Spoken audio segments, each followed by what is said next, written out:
After a short week and going on the road and absolutely trouncing a New Orleans Saints team that had all of the reasons in the world to win, Sean Payton and the Denver Broncos are doing the perfect thing at the perfect time, which is they are encouraging Bo Nix and hyping him up while also keeping the gas pedal all the way to the floor, because it's all gas and no brakes for this Denver Broncos team, as we've come nowhere close to seeing the ceiling for what this team can be. In this video, I'm going to talk to you about what Sean Payton is saying and why I think that is a signal of the playoffs coming. If you're new to this channel, I'm Ben. I'm a diehard Denver Broncos fan, approaching my 1-year anniversary on YouTube, which is wild to me. And if you wonder, like, why am I so optimistic and hopeful about the Broncos? Just look at this past calendar year and do not look at the past 8 years of missing the playoffs, and you will be extremely hopeful that Sean Payton has indeed put his stamp on this team, even eating the dead cap hit of Russell Wilson, the bigger bulk of it now.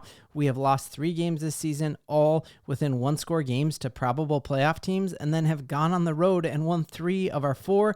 And truly, over this past calendar year since I started this channel, the Denver Broncos are 11-7, and I don't think we're anywhere close to seeing our ceiling. So what exactly has Sean Payton started to say? First off, the thing that I think is very good is that after our 3-game win streak, when we won 2 games on the road and were like shocking the world and had just done all this amazing stuff and then just absolutely mollywopped the Vegas Raiders, we started to get a little bit silly. We started to feel our oats like, oh, we've made it. We're already there. That was our Super Bowl. We ended the streak against the Raiders.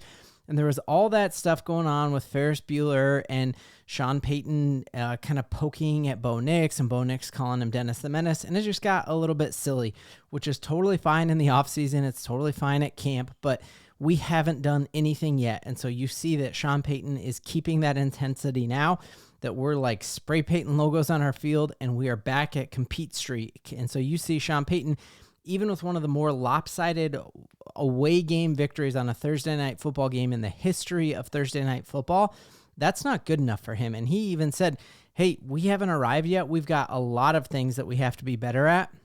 And that's a great place to be in, to say we've got a lot of things we have to be better at after a definitive win on the road. Like, that's when you want to work on those things. And so I love the fact that he is already keeping that intensity up right from the jump as we go into a game that everyone expects the Panthers to just roll over.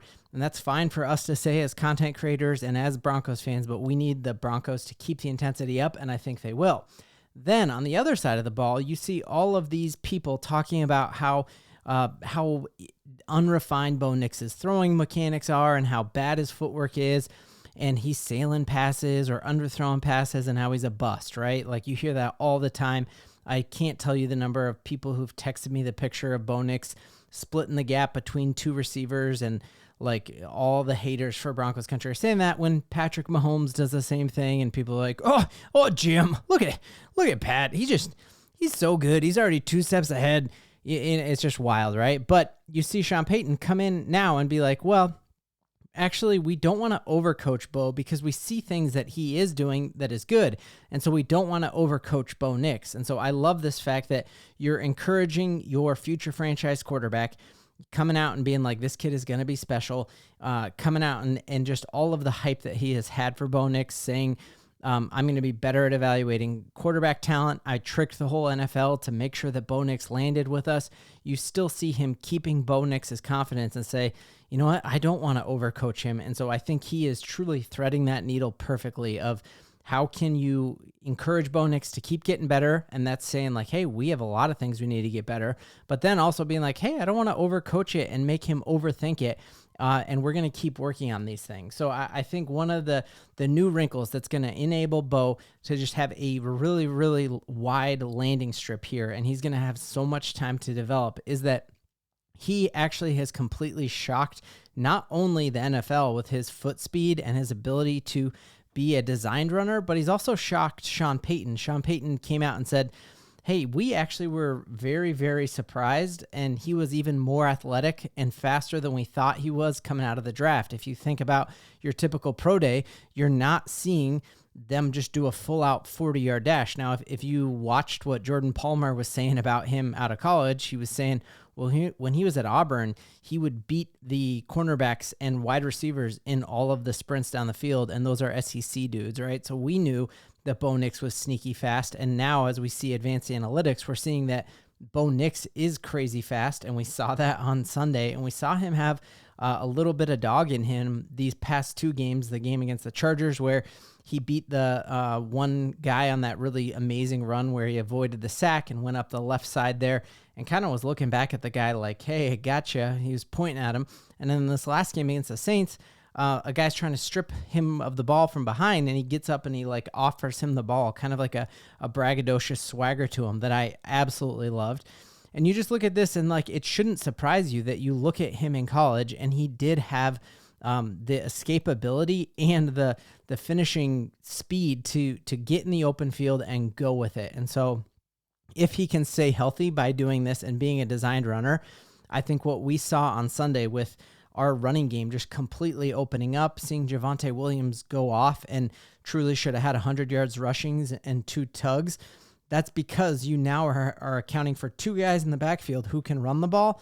And I think that just like we saw with Josh Allen, that early on in his career, that hit the run set up and gave him a lot of freedom then to kind of learn the offense. And as the game slowed down for him, he relied on his legs early on in his career, and now he doesn't have to as much. And I think that's just going to be a perfect combination. You heard his left tackle, who's been playing out of his mind, Garrett Bowles, come out and say he's going to be a great dual threat quarterback. And so you just see this team, a deep Bo Leaf in him, and that's exciting.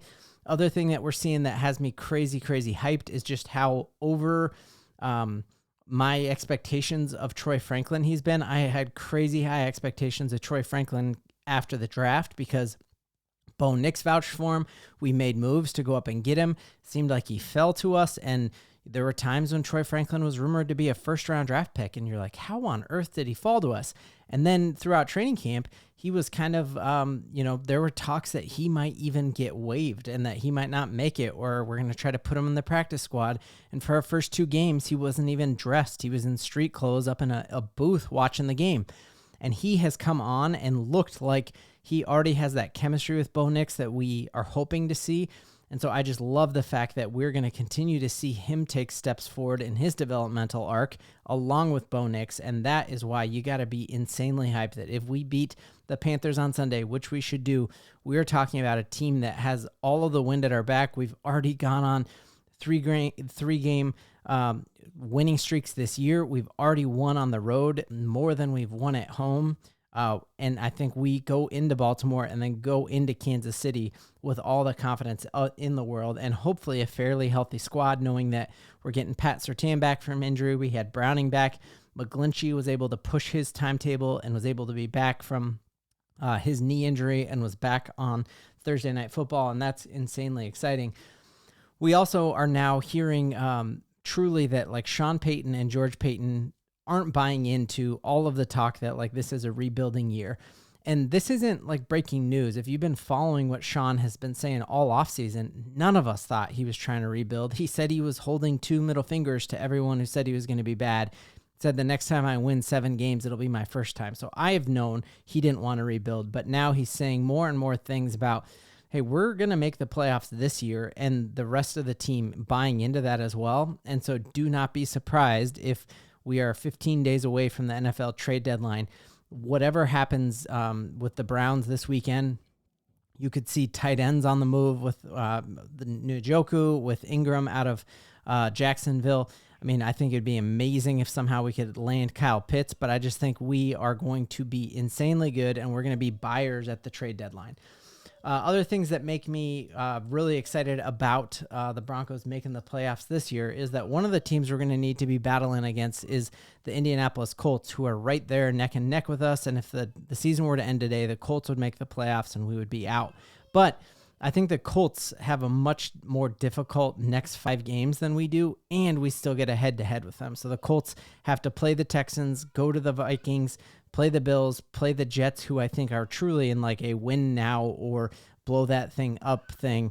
So I think they're going to be a desperate team. And then the Lions look unstoppable. And so there is a ton to believe in. We are going to be buyers at the trade deadline, and that makes me insanely excited.